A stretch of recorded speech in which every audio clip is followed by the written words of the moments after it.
दलित, वंचित आणि श्रमिकांच्या हक्कासाठी लढणारे, कलमातून क्रांती घडवणारे अण्णाभाऊ साठेंची विचारधारा म्हणजे सामाजिक न्यायाची मशाल.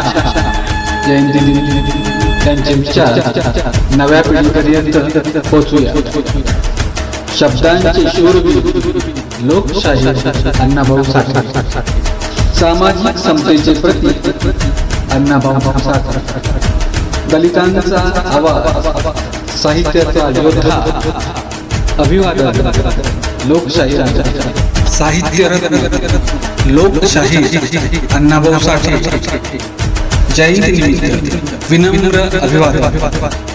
शुभेच्छुक श्री विनायक चव्हाण, अध्यक्ष पाटण तालुका शिक्षक समिती पाटण.